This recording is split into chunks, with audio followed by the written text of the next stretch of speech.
Greetings, citizens. This is a message from Anonymous. We do not trust your corrupt organization to carry out justice, so we will be exposing your many crimes to the world. Next temples. This is just the beginning.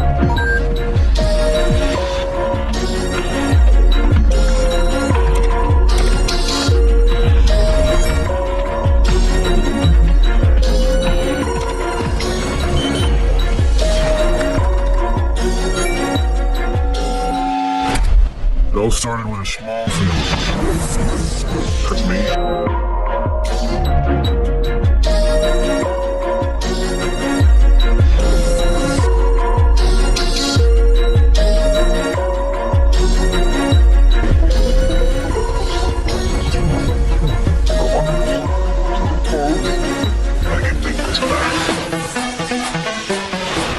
Bank that fired my mom. I didn't want to cross that line, but corrupt banks were gonna get punished. Having a rough day? Sorry, do I know you? I might want to buy you watches. I want you to appreciate the quality of the fur that I'm bringing to you. How much? Oh. Along with just 2 dudes. Girl can always help. If we can figure out a way to make money and cause chaos. Something wrong. This problem here. Any comments on the current market situation?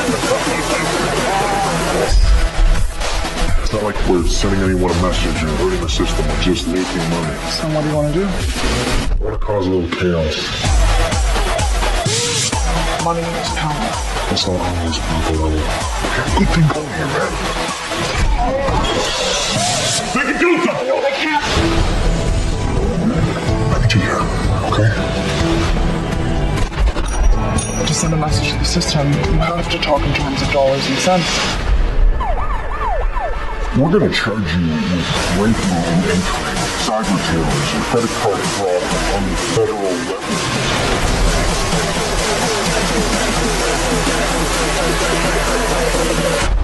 Money doesn't change people. It reveals them. Expectancy. Now this is something I want you to understand. And you need to listen carefully because this is profoundly important. Most people never heard things that I am and don't even understand what I'm trying to say. But try and follow what I'm going to tell you. On the back of the Social Security card will be numbers in red. On the front will be in blue or black, but on the back will be in red. The numbers on the back of a Social Security card in red designate your body. It is the serial number of your stock. And this is why if you're wealthy, you are preferred stock. If you're poor, you are common stock. But you are a stock on the stock market. Your body is bought and sold through the use of your birth certificate. This is why when you were born, you have to have a birth certificate. Therefore, your birth certificate is signed by your mother. And where your mother signed on the birth certificate, get it, you will see it does not say parent or mother, it says informant. You need to wake up and find out how this stuff really works. After the change of the century, coming into 1900s, decided they wanted to expand. They got so much money and they're doing so well, they thought maybe we could expand the business, move the corporation out a little bit. Let's expand business. Let's go to Germany or Europe and open up a big corporation there and take in their corporation, their company. We'll take them over. And the Germans said, hey, Jack, it was like the mafia. What are you coming over here to do now? You gonna buy me? I'll buy you. You don't buy me. Like the Godfather. And the American corporation, British American corporation said, unfortunately, maybe you didn't understand. Let me restate it so you understand. I didn't ask you. I'm telling you. We're moving in here. It's called a corporate takeover. And so there was a hostile corporate takeover. When the American corporation decided they wanted to take over in Europe and they didn't want to take over. Well, it's too bad. They took over anyway. So they called it a hostile corporate takeover.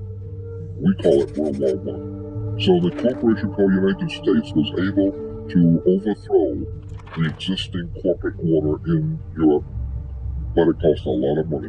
They had to build a lot of tanks and jeeps and pay a lot of people, and the corporation, well, they were successful. They did what they wanted to do, but they went broke. doing it. And so when they went broke doing it, and then the bankers pulled their money out in 29, we had something called a stock market crash. Because the corporation spent so much money, they went broke. So the international banker says, well, if you're broke, what are you coming to me for? I'm not going to lend you money if you're broke. And so what do you have as collateral? You got any collateral that you can put up for me to loan you the money? And the corporation called United States, the British corporation called United States said, yes, we have the stock. We'll give you stock in the company. You are the stock in the corporation. So they give your body to the banks in Switzerland. So your body now becomes stock for the corporation called United States because you are a moneymaker. Bankers came in and said, if we're going to loan you money, you guys have lost money. You guys have gone bankrupt. We're going to take care of the accounting. We're going to see where the money goes. We'll give you the money, but we're going to make sure it goes where we want it to go. So they set up the Federal Reserve System and then the collection agency to make damn sure that you people pay us. We're going to set up to keep a record of how much you owe us in business each week. We're going to call it the Federal Reserve. And to make sure that your stock, all the chumps out there in America working, make sure the stock pays us. We're going to make sure they pay us. You won't just tell me you're going to pay. I'm going to make sure they're going to pay. So we will set up a collection agency. Our own personal collection agency is called the Internal Revenue. So the banks, the corporation called United States, loan money to the privately owned corporation called United States. And the United States Corporation gave your body, your birth certificate, to the banks as collateral for the loan. And that's why today Americans are nothing but slaves. Now this is something I want you to understand. And you need to listen carefully because this is profoundly important. Most people never heard this and don't even understand what I'm trying to say. But try and follow what I'm going to tell you. There are two kinds of law on the earth, as I've said. One is called civil law, which is the law of the land, and one is called maritime admiralty, which is called the law of water. Maritime admiralty is banking law.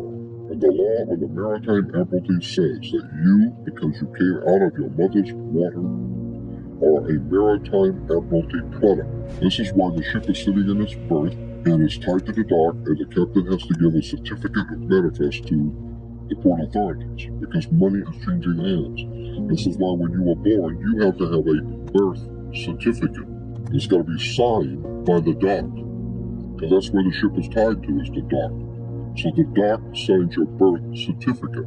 Why? Because you came down out of your mother's water. You came down her birth canal. You are a maritime admiralty product. And therefore, your birth certificate is signed by your mother. And when your mother signed on the birth certificate, get it, you will see it does not say parent or mother, it says informer. Your mother was informing the bank that she has just produced another product to be bought and sold. England, the British Crown, through international banking, owns your physical body. And that's the law. You can think it's funny all you want. So the bottom line is that you are a maritime admiralty product. And on the back of the Social Security card will be numbers in red. On the front will be in blue or black, but on the back will be in red. The numbers on the back of a Social Security card in red designate your body. It is the serial number of your stock. And this is why if you're wealthy, you are preferred stock. If you're poor, you are common stock. But you are a stock on the stock market. Your body is bought and sold through the use of your birth certificate. And if you can get your original birth certificate back, you will find that on the back of the birth certificate are all the banks around the world. All over the world, banks have used your birth certificate because you are a stock in a maritime admiralty banking scheme where you make money for banks. So consequently, the corporation and government people who want to control you, they create a second you. And that second you that they control, that they created, is all capital letters. Check it out. Anytime you get a bill, get a lawsuit, you're going to find a ticket. Somebody sends you a bill from the Department of Water and Power. Check it out. On your driver's license, on your Social Security card, on your insurance cards. Anything having to do with business, the name will always be all capital letters, because only all capital letters can be dealt with by banks and government. Anytime you have a name upper or lowercase, that applies to you. I got no control of you. You sign a contract in which your name is in all capital letters, now I can take you to court. Now I can take you. As a matter of fact, the judge sits on the bench. He rules from the bench. The word bench in Latin is a bank. Look it up in a Latin dictionary. So the judge rules from the bench. Why? Because he's ruling for the bank. Why? Because somebody's going to pay. It's just a game, man. Queen of England wants a cut of the American blood. She wants a piece. So somebody's going to pay, and the money's going to go where? Into a bank. That's right. The judge rules for the bank. So consequently, if you are working in California making money, you are then referred to as a franchisee. You're a franchisee of a foreign corporation. 1849 Constitution of California says, no California citizen will ever pay taxes in California state. Ever. There will never be a state tax in California. Ever. That's the Constitution of California. But if you say that you're a United States citizen, you're saying you work for a privately owned corporation called United States. Therefore, you are a franchisee of a foreign corporation. Therefore, you must pay the California Franchise Tax Board. Not California State Tax Board. There is no state tax in California. You pay the California Franchise Tax Board because you're a franchisee of a foreign corporation under maritime banking law, international law. You work for the Queen of England.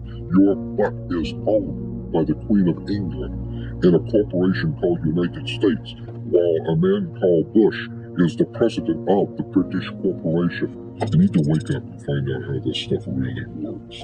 Because once you understand that you don't need to submit yourself as an American to a British commercial venture called courts. You're an American, you don't need to go to court.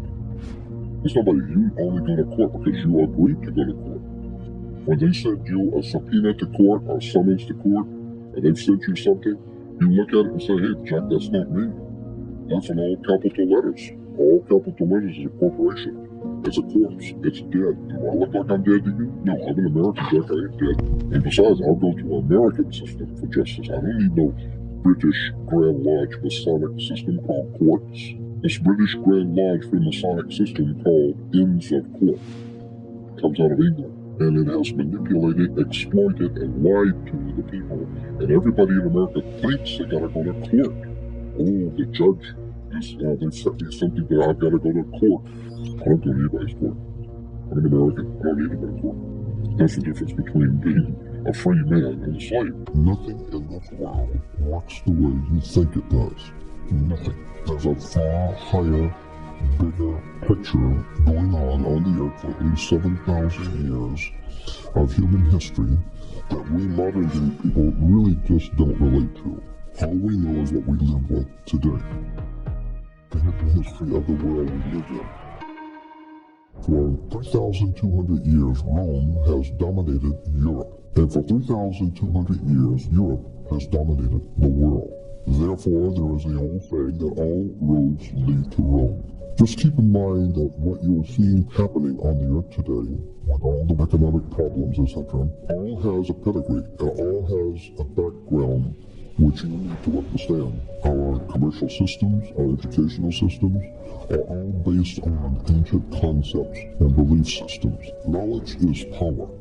And this is why so many people in America especially feel powerless because they have no knowledge. Profound things have been said in the Bible.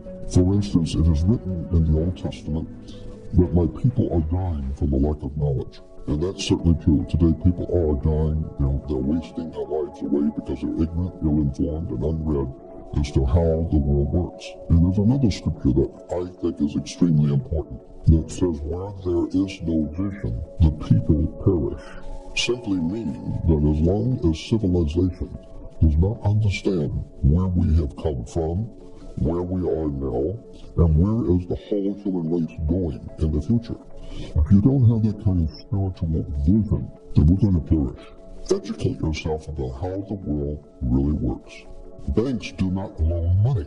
There's a law in America that says no bank can loan money, period. That's the law. Now, how many people go to get a loan from the bank know that the law in America says no banks can loan money? How many people know that? The way it works is very simple. Suppose you're buying a $30,000 car, $50,000 car. That car, first of all, has to be appraised by a state-approved appraiser. So you have a government appraiser appraise the car for its value, and let's say it's $50,000. Therefore, the paperwork, which represents that $50,000 car, is referred to in commerce and business as commercial paper. And that piece of paper represents $50,000 in business. So what happens is if you decide you want to buy the car, the dealership sends the paper to the bank. So now the bank has a $50,000 worth of commercial paper. What the bank does is they open up a bank account in your name without you knowing it. All banks do this. They open up a bank account in your name. They sign your name on the bank account because you can't open a bank account without a signature. So they sign your name on a bank account and open up a bank account for you. But you don't know that. Then they take the $50,000 in commercial paper, which represents $50,000, and they put it into your account. So now you have a bank account in their bank with $50,000 in it. And then they take that bank account and they write a check on that for you. So the first check, and then for the first $50,000, they write for you, and they sign it for you, and give it to you so you can give it to the dealer. So you think the bank has loaned you $50,000. No. The bank merely gave you credit on the commercial paper which they're holding. They are confirming that they have the $50,000 in the bank with the paper. They're holding the pink slip. Therefore, they will give you a credit of $50,000 based on your commercial paper. So they didn't give you anything. You gave them $50,000 from commercial paper. They just gave you a credit. And so that's the way it works. There is no money changing hands. Now let me give you another example that's even easier to understand. Suppose you were a painting contractor, and I hire you to paint my office, and you tell me it's going to cost $100 to paint my office. Well, the way it works in business, in commercial business, is that I agree to your bill of $100. So when you're through with the job, you come to me and you give me a bill, and the bill is for $100. I reach in my wallet, and I pull out a $100 bill, and I give it to you. Now, you have been paid because I gave you a $100 bill. No, I didn't pay you anything. I paid you nothing. You gave me a bill for $100. I reach in my wallet, I give you a bill for $100. It's called a $100 bill. So now you owe me $100. It's a bill. Look on the $100 bill, and at the top it says a Federal Reserve note. It's a bank note, meaning you now owe me $100. It's a bank note. And so if you had given me a bill for $20, I give you a $20 bill. So all we're doing is just exchanging bills. That's why banks are called banks of exchange. So we're just exchanging paper. Nobody has bought anything. And because of that, the law basically says in America, you cannot pay a bill. So understand, when you say that you've got a bill that you have to pay, you cannot pay a bill in America. That's the law. But you can discharge a debt. That's different. Discharging a debt is different from paying a bill. Since you didn't pay for anything, since you're using the Federal Reserve note and you're buying something, you did not pay. You didn't pay the bill. So therefore, whatever it is you're buying, you don't own. You don't own anything. It was just a bill of exchange. They give you something worth $100 bill, and I gave them a bill for $100. So the bottom line on the way commerce works is that nobody pays anyone, period. Therefore, in point of fact, by law, no one owns anything. Also is why you have to have insurance and a seatbelt. It's because you do not own your body. The government owns your body, in point of fact. And so your body is a security on the New York Stock Exchange and the corporation that owns you, and you are owned. There are laws that expressly say that you are owned. You just don't know. Money doesn't change people. It reveals them.